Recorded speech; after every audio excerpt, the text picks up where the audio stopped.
Okay, welcome back to Special Ed on Special Ed. I am your host, Dana Jonson. Thank you so much for joining me today. We have a great episode ahead. I am here with Justina Balzar. So Justina is a BCBA, and she is one of the co-founders of the Hangout Spot, which we will explain all to you right after we play my disclaimer, which you all know has to go first.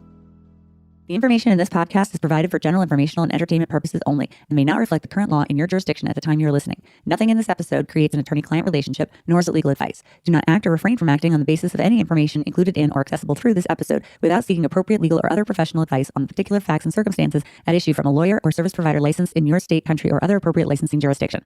Okay. Hi, Justina. Thank you so much for joining me. How are you doing today? I'm doing great. I'm very excited to be here. Thank you for having me. Thanks for coming. I think the last time we spoke, you and Megan had just opened the Hangout Spot in the middle of a pandemic and global closings.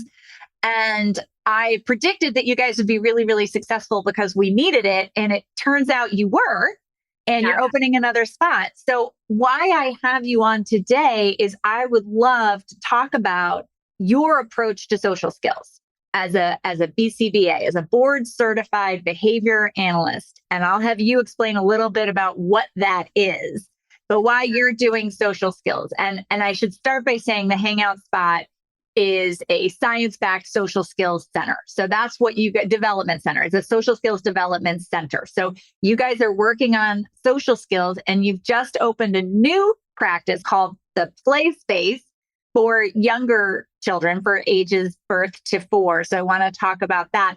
But from an attorney and a parent perspective, when I go into IEP meetings and we talk about social skills, sometimes it's a speech and language person who's providing the services. Sometimes it's a school psychologist.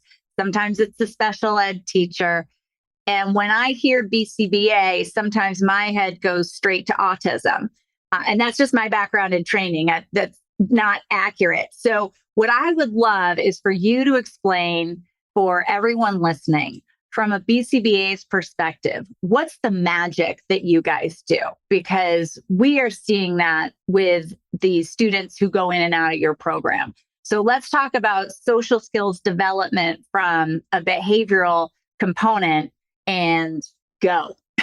So first of all, I'm not surprised that the first thing that comes into your mind, just as I've encountered it happens to go into other practitioners' minds and even families' minds who've been exposed to ABA, that it's really very narrow in terms of that exposure and understanding of that scope. And it primarily people associated, especially in the education system, with behavior intervention plans, discrete trial instruction, and just a BCBA supporting in the consultation model in a school, which certainly is one aspect of it. And also, like you said, pigeonholed to autism. But the science of ABA is really just the science of learning and behavior. And we all behave, and we are all capable of learning. Therefore, you can really teach any skill using the science of ABA. Really what it is a series of teaching methodologies that you can utilize, right, in simple layman's terms,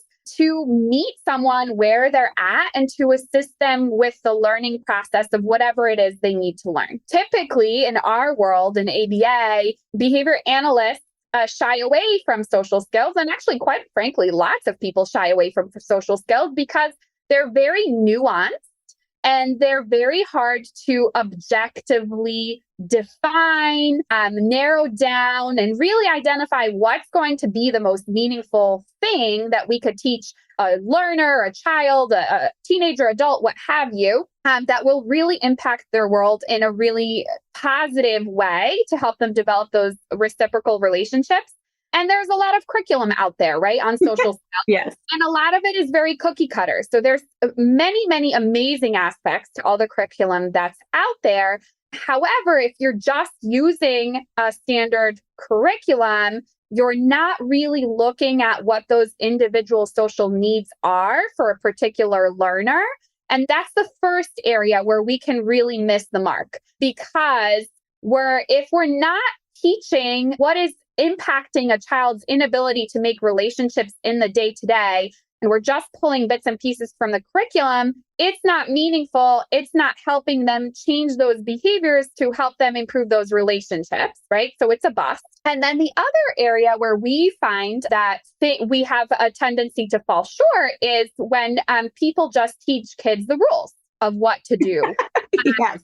The rules of what to say, right? And so kids become very, very good at memorizing the rules, talking about the rules, and maybe even applying them to hypothetical scenarios, right? But then when it comes to actually doing those things in the moment, they're not able to utilize those skills, right, that they quote unquote have.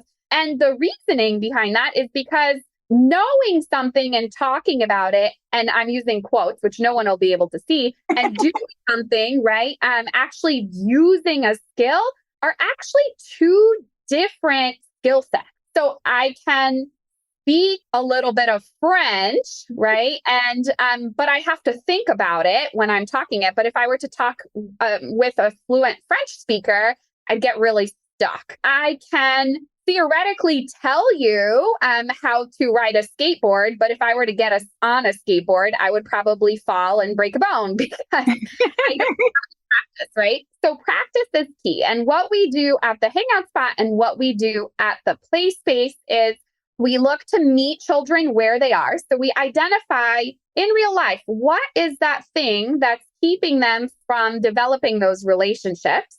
That's the skill that we're going to teach. And how do we create opportunities for them to practice that so they get really, really good at it, right? So practice is the missing link between knowing and doing. You can't say that you know how to play the piano if you can play Mary Had a Little Lamb. But if you know how to, play something more complex, you're going to really have to practice repeatedly before you get really good at that. That's called fluency. So we teach through play and games. On the surface, when kids come in here, and that's our goal, is for them to come and have a place where they can have fun, they can meet other peers, and have their interests, passions incorporated into the learning. Because when that happens, that's where the magic happens. That's more open to working on the hard stuff. I love that you said that you bring up a couple of things that I think are really important. First, the subjectivity of it, which I love. When I was in graduate school, we had an exercise where they played a video of a student and we were to take the data on, I'm going to say vocalizations. I can't remember what the piece was, but let's say vocalizations. And that was a description, right? So after it, then we were asked to each say, what was our tally? And none of us had the same tally. And the reason was, as they explained to us, we all defined vocalization in our head differently. And so we were all looking for something different. And so on that level of subjectivity, I go into meetings and I'll see in the paperwork, how to meltdown. And I'm saying, well, what does that look like? What's a meltdown for this kid? Because I've got 5 children and each of them have meltdowns and they are all different, like all of them. So what does that look like? So I love that you brought up the subjectivity, because I find that that is a problem we run into with social skills a lot in my practice and in my world too, because I have a child with nonverbal learning disability. That is a key piece that I think is really important for us to remember, that even if you think about going to a friend's house for dinner that just had a different family than yours, and the food was different, or the utensils were different, or whatever it was that was unusual for you, and you had to stop and think and navigate, that's like, a kid who doesn't understand social cues, that's what they're doing all the time, right? So, yeah. So how do you address that subjectivity? How do you guys in the Hangout Spot address it? Oh, I know what the other thing was I wanted to ask you, though, before I move on to that, sorry, was you talked about meeting the child where they are at. And that's another piece that's so important. And I think that with social skills, a lot of time we assume a certain level of knowledge before we start teaching them. So we're expecting the student to understand certain things. So how do you, as a practitioner, figure out where your child is at? Because if you figure out the wrong place, then whatever you're doing isn't going to be productive. Right. So I think a couple things. I think the process is fluid, right? It's a process of discovery. So as you get to know each child, you're learning more and more about them, right? I think the most powerful way to really find out what those most impactful barriers are that serve as future learning opportunities is really just to observe. What does a child look like in a social setting? Are they moving towards the group and maybe trying to initiate, but they're being disruptive or rude or unkind, right? So then they don't know how to initiate attention appropriately. They have social motivation because they're going up to a group, but they're not successful. So you could potentially target that. Is a child playing games with a set of peers? And then anytime the child falls behind or loses, they have a huge meltdown, right? And then as a result of that, peers don't want to play with them anymore. Then there's the barrier that can be taught around. So how to tolerate losing, how to use good sportsmanship. You can objectively define a goal around those barriers that you observe. And I think in order to make it most meaningful, what you're looking for in your observation is what are the ones that are occurring most frequently, because those are the ones that are most impactful and need to be supported around. And then you start from there, right? Then you create opportunities for practice through play. So you guys have seen a lot of success with this for your 3 to 22 population.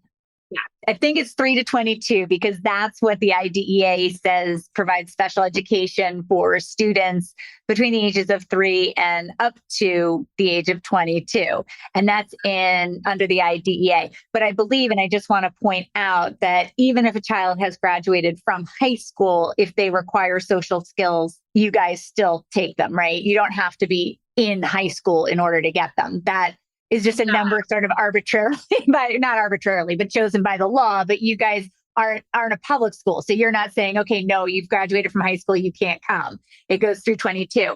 Let's talk about that younger population, that birth to 4, and what led you to decide to open that separate piece? Because from 3 or 4 through 22, you're mostly school age for most of that time. So I would presume that the skill sets you're learning and working on would be different than as an infant to 4. Mm-hmm. I'm just guessing. Yeah, so they're more scaled up and more complex. So the reason we ended up opening the play space was really from this desire and need to support learners before they hit that school age. So research indicates that kids between the ages of birth to 3 to 5 years old are like sponges, and they are developing lots of new connections.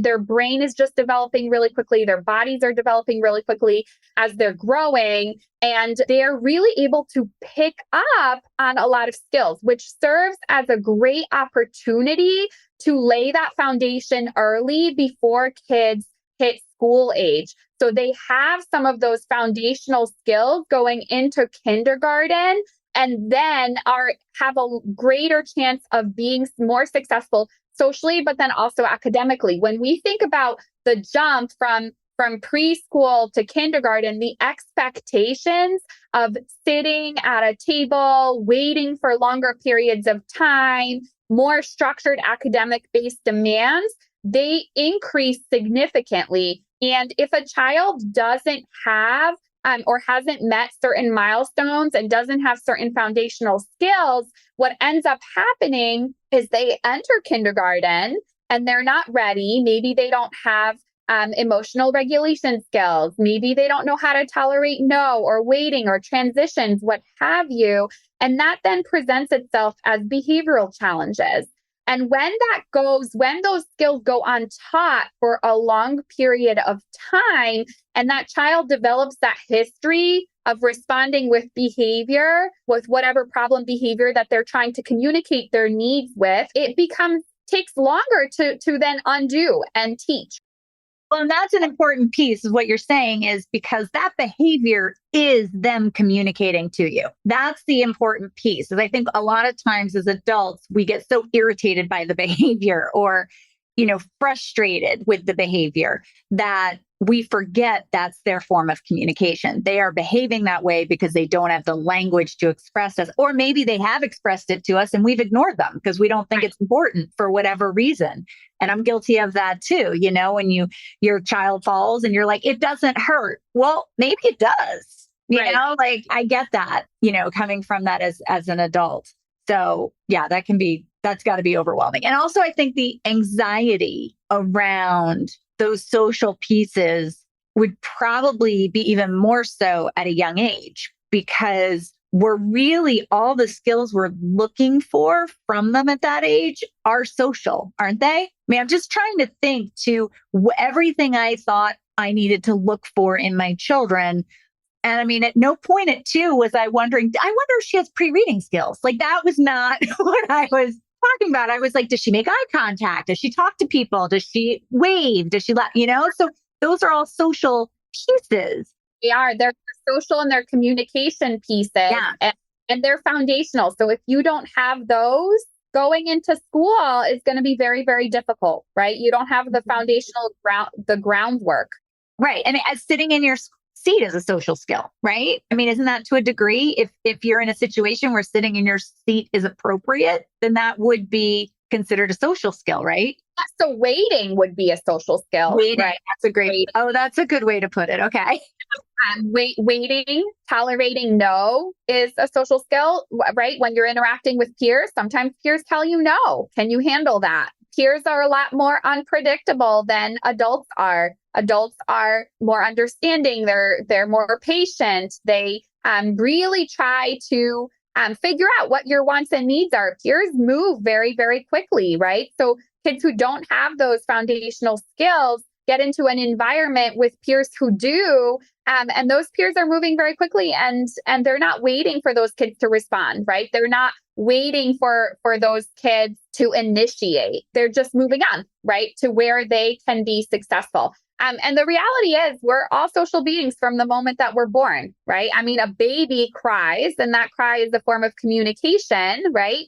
They're trying to communicate. They're hungry. They're crying to communicate. They need cuddles or a diaper change, whatever that is. And if we, as a child develops, from birth to 1 to 2 to 3, right, there's certain communicative and social markers that need to be hit. And when those aren't hit, that's when those things will compound over time if they're not taught explicitly. Every child develops at a different rate, right? Some kids learn to read by the time they're 2 or they're 3. Well, 2 might be an exaggeration, but some children learn how to read. Does everybody need to learn by the time they're 3? No, right? There's this exceptions to every single rule.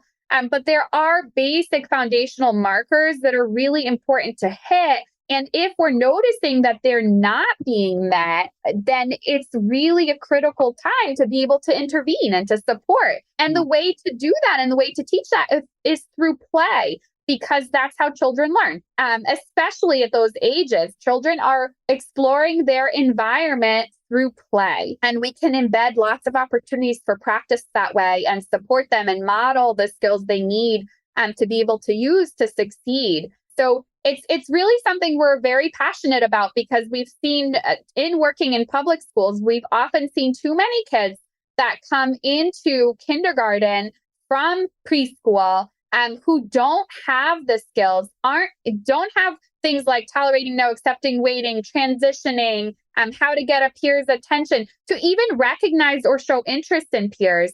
And then they're thrown into an environment that doesn't allow them to work on that, because that environment focuses on academics, and that it gets exacerbated further and further and further. And you potentially, have a child who's in 3rd or 4th grade who has behavioral challenges and is misunderstood and is lacking a lot of skills. And we're racking our brains trying to do every possible evaluation under the sun to try and figure out what's going on. Well, and I think that's a great one, because I'll hear, well, he's a little quirky. He likes to be by himself. He likes to, whatever. And then suddenly in 3rd grade, the child's a behavior problem. And it doesn't dawn on anyone that maybe this child was being quiet and a loner because they couldn't navigate social environment. And at younger ages, kids are kinder. and, tolerate parallel play a lot longer. I think a lot of children who are not engaging in parallel play will tolerate parallel play. So it looks like they're interacting, right? So your child who's parallel playing, the other kid doesn't mind, right? They're doing their own thing. They're like, you do you. It looks like a social interaction, but it's not a social interaction. Totally hear you. Kids have to move through the different stages, not only of communication, but also play. Yes. And in parallel play, you need to be able to tolerate having a peer in proximity, right? But exactly. Then you need to be able to develop those skills to get into more complex forms of play, like associative and cooperative, where you're actually commenting and interacting more directly with your peers. And I could see somebody going straight from and skipping that tolerating the peers in your space part, because the kid's having behaviors and now we're teaching them to cooperate, but we never taught them to tolerate the people in their space. They're not ready, right? They're not ready for it. Absolutely. Yeah, they're not there yet. So that's where I see the skips sometimes when I get involved is, I see that we're working on skills that aren't going anywhere because they're like 3 steps ahead of where the child might be. And we have to break it down even farther. And that's where I find the challenges typically with parents when I'm representing a client or even with my own children, where I see the goals and objectives and they're more on the student sometimes. That's always difficult because it's like the student will do this. But again, I've clearly not had enough coffee because I totally lost my train of thought again. I did this last night. I was presenting and I lost my train of thought twice in the middle of a sentence, and I was live and I was just like, so that's over. So I think I know where you're going with that. Okay. So the thing that I see as an indication that a goal is too high for a child, particularly in IEPs, when I'm looking at social goals, is when, and this is rampant regardless of whether or not we're talking about social goals, academic, speech, right. What you have. I see it everywhere, but particularly since we're on the topic of social goals, when I see a goal phrased as the child will master this with X number of prompts, that raises a flag to me. And the reason that raises a flag to me is for 2 reasons, actually. So one being, if someone has to follow you around and provide you a verbal prompt, you have not mastered that skill. You can only demonstrate that when you have a body cueing you on what to say and when to say it, which is concerning because that's not the definition of mastery. And then why are we then taking that skill off the child's practice list when they don't actually have it? The second concern that I have is if we have goals that have prompting built into it and we get they're just not going to master it out in a year. The question I have is why? Because if you can't make progress on a skill in a year, to me, that indicates that the skill we're targeting is either not meaningful or it's too high for the learner. And we should be picking something that the child can actually master with over the course of a year to independence and not with someone verbally prompting them or visually cueing them, right? Unless the plan is for the child to have someone following them around for the rest of their lives, that's not really successful. I'm just gonna take that little piece of what you just said and play it at all my IEP meetings now, if that's okay. Now, it just sounds so simple when you say it, that it's ridiculous we don't follow it, but it's absolutely true. If the child cannot master this in a year with independence, how is it a goal? How is it an objective, right? Because these are supposed to be annual goals, they're short-term objectives. And I do understand learning certain levels of a skill first, but I like the way you said that. If they're not ready to learn this independently, then maybe there's a smaller piece of that skill that they can get independently. Then maybe we're trying to teach too many skills at the same time. Yeah. And I go back to way back when I'd be teaching students how to brush their teeth or something. Mm-hmm. Maybe I'm just teaching them to pick up the toothbrush, mm-hmm. right? That might be the only thing I'm teaching them to do at the beginning. I'm not teaching them how to put toothpaste on it, So I see that. I'm processing it as you're saying it because it sounds so simple. I'm like, yeah, you're right. Absolutely. If they can't meet it in a year, it shouldn't be an objective. Why am I even contemplating this? We don't want to pick goals that are too easy, that are going to be mastered out within a month. If we can openly say, well, they're not going to master this in a year to independence, why is it even being considered? Mm-hmm.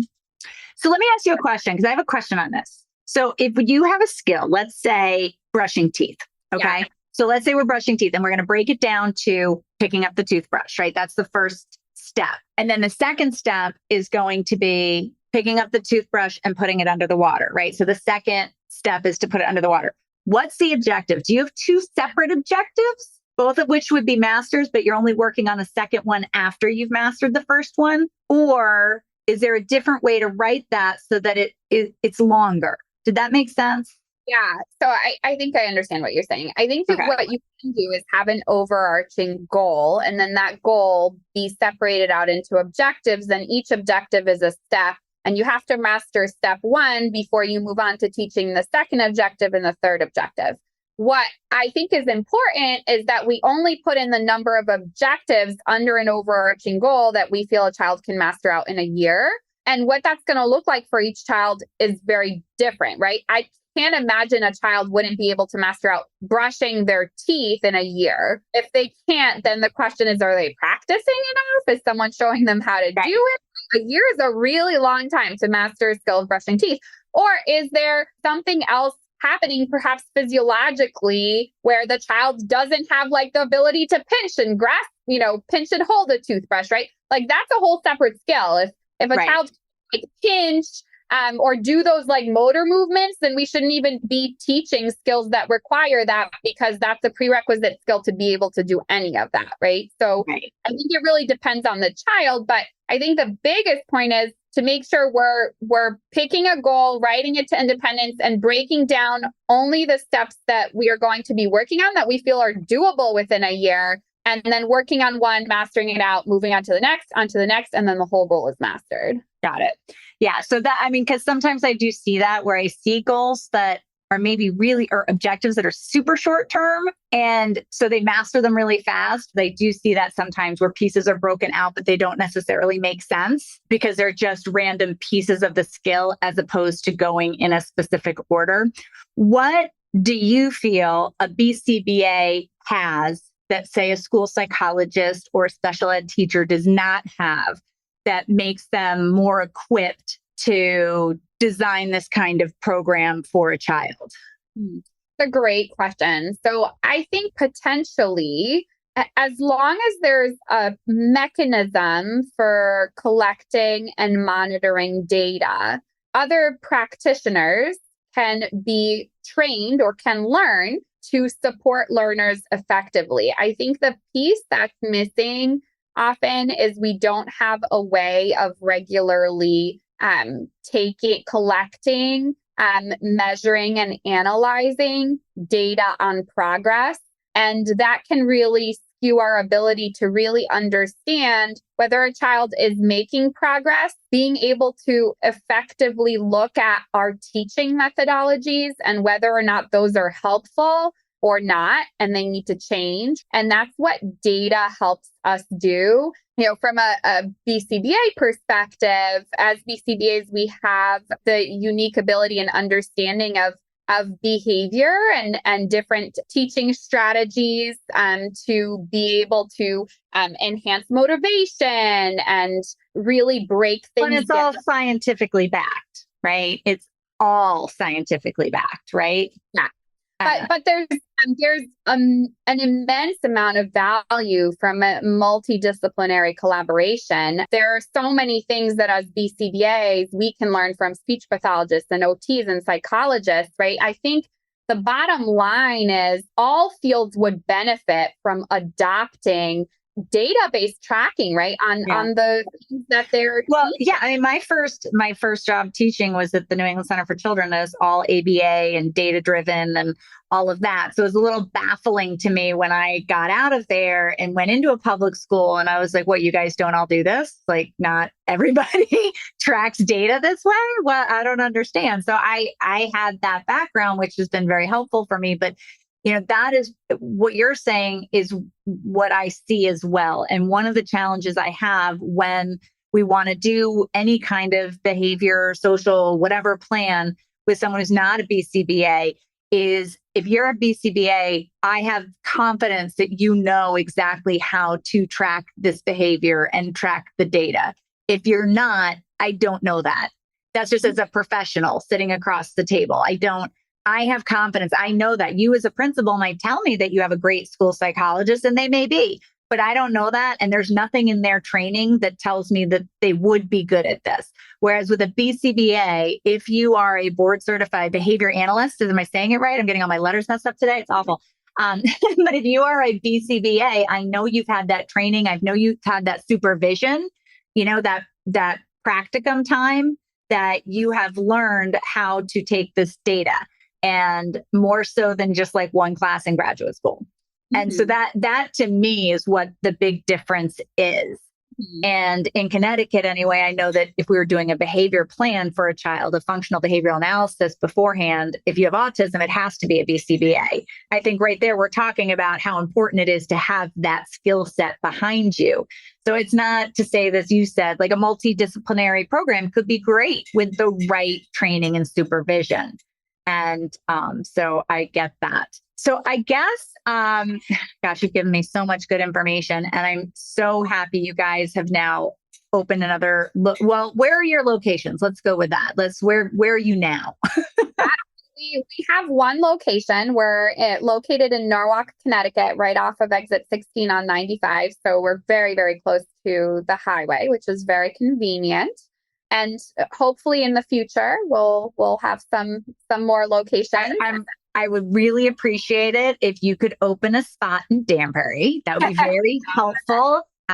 Stacy, the advocate in my office, asked me to make that request of you when we were chatting. So yeah, if you could bring your magic up here, that'd be great. So we'll work on it. Well, and I think it's also important to know you guys do assessments. You do work with school districts. You do work with parents. You work with everybody, right? We do. Yes, we do support.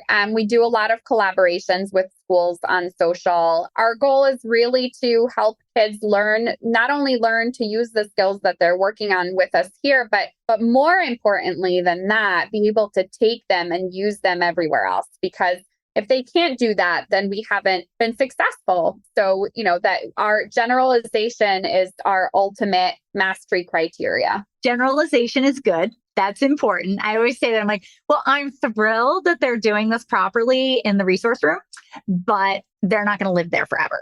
So Where else are they going to do it? So I think that's great. So for people listening who are like, oh my God, how have I not found the hangout spot yet or the play space? Where can they find it and where can they find you? Absolutely. So they can go to our website, www.thehangoutspotlllc.com. And for anyone who's interested in learning more about our intake process or about our programs, you can submit an inquiry there. You can also submit an application as well. Or we can also be reached via email at hello@thehangoutspotlllc.com or by phone. Our number here is 203-354-9257. That's amazing. And I will have all of that in the show notes. So if you're driving and you weren't able to commit all that to memory, just go back and check the show notes and they will all be there.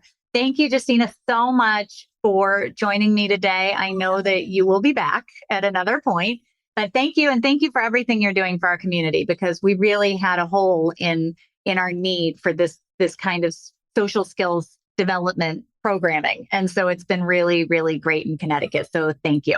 Thank you for having me. It's been such a privilege to be able to work with so many incredible families. Thank you so much for joining me today. Please don't forget to follow this podcast so you don't miss any new episodes, and leave a review when you have a chance.